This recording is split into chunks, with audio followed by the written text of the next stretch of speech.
As the mayor outlined, the purpose today is to review matters of misinformation and to discuss the manner of conducting and completing the investigation regarding a matter of comp time accrued and used by a police lieutenant. I want to walk you through a chronological timeline from whence this started and that gets us to today's date. There are certain dates that I'm not going to highlight, but I do want to draw your attention to certain points in the timeline. The first matter in this concern occurred on July the 10th, 2014, when a letter was delivered to myself as the city manager and a copy provided to our city attorney, drafted and written by an attorney representing the PBA, the union that represents our police officers here in the city of Cape May. And in that letter, it brought to our attention the concern of the use of comp time by a superior officer, a police lieutenant in the department. And it should be noted that our personnel policy, as well as the current labor agreements for those individuals, do not allow for the accruing of comp time or the use and taking of comp time. This letter on that same date was shared with the then Chief of Police, Robert Sheehan, as well as Police Lieutenant Chuck Lear. That was provided to them by me for their review. Subsequent to that, there was a meeting with representatives of the PBA to review their concerns that were expressed in this letter, including matters of retaliation from within the department, if it was made known as to the contents of the letter. I also had, during that time period, July 17th, July 18th, July 21st, meetings with the chief, and on some of those occasions, including the lieutenant. On July 31st, a private citizen appeared before me to make similar complaints regarding the matter of comp time. On that same date, I expressed that and reported that to the chief and to the lieutenant, and it was decided that the chief would forward this matter to the Cape May County Prosecutor's Office for their review, July 31st.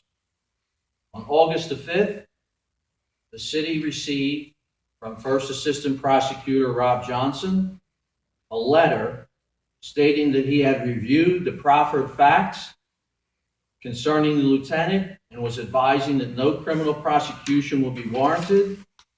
However, Johnson authorized the city to review the matter for administrative charges.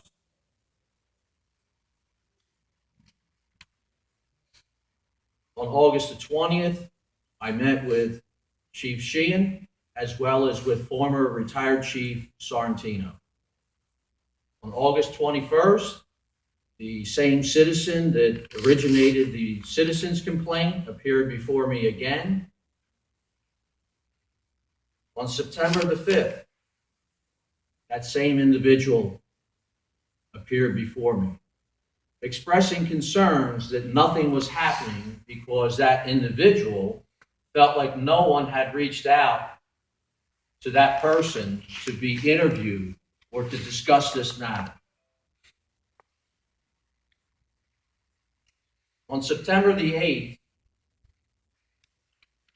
Mr. Monzo and I met with the County Prosecutor's Office, First Assistant Prosecutor Rob Johnson, and Chief of the Detectives, Chief Super, to provide information in case, when they made their original determination, they had not received all of what now had been brought forward. Make sure that their opinion remained the same. And we asked for them to review the documents and to get back to us as to whether their position remained or changed to something else. Also, at that same meeting, it was discussed as to whether the city would engage an independent investigator for the administrative process. The county prosecutor's office offered the name of retired state police major James Phelan. On September the 30th, Mr. Johnson sent a letter to our city attorney, Mr. Monzo, concluding that, again, upon his review of the records and also interviews of Chief Sheehan and retired Chief Sorrentino, that the accumulation of the comp time and the matter of the comp time still did not warrant criminal prosecution and was still deemed to be an administrative matter for review and investigation.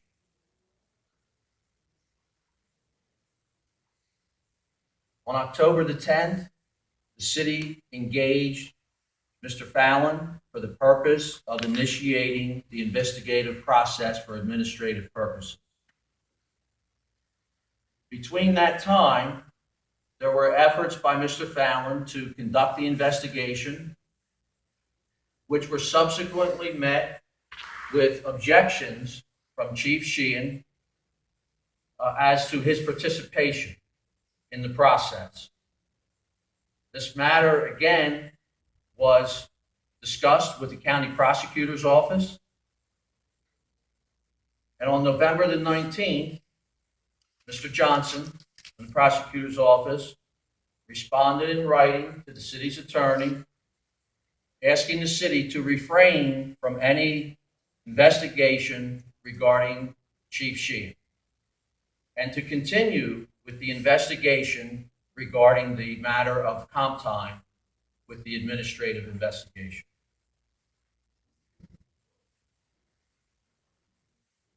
Based on continued concerns raised through the police department and Chief Sheehan, on December the 23rd, Mr. Monzo and I were invited to the prosecutor's office for a meeting that included Mr. Johnson, Detective Chief Super, Chief Sheehan, his personal attorney, Mr. Monzo, and myself. And at that meeting, we were told that Chief Sheehan would now be in charge of the administrative investigation, which was the first time that that was presented and told to the city of Cape May.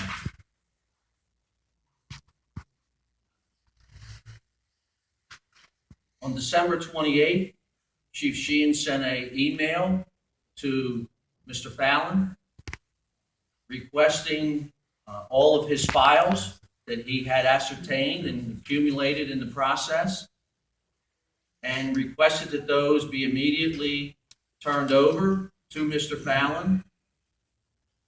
And he further instructed Mr. Phelan to have no further contact with the city manager or the city attorney.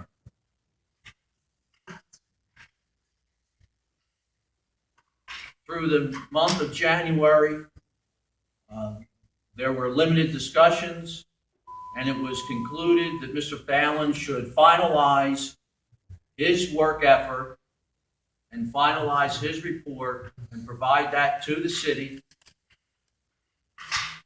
And on February the 18th, Mr. Monzo and I met personally with Chief Sheehan, and Mr. Phelan was participating by conference call, speakerphone, and Mr. Phelan's report, absent any interviews from the lieutenant or the chief, was presented and turned over to Chief Sheehan. The following day, a copy of that report was forwarded to First Assistant Prosecutor Rob Johnson. On March the 2nd, via fax to the city attorney, late in the afternoon, a letter arrived from Mr. Johnson, which has been discussed on and off at various levels, because the letter, at the very end of it, reflected upon the fact that this matter was not to have any further discussion. The letter is critical to the point in time of where we are now, and it stated that the prosecutor's office was now taking over the investigation, and that it would include a review of Chief Sheehan's actions and other information to determine whether any witness or party willfully provided false information during the investigation. At the March 3rd City Council meeting, the city, as the Mayor pointed out earlier, did, in fact,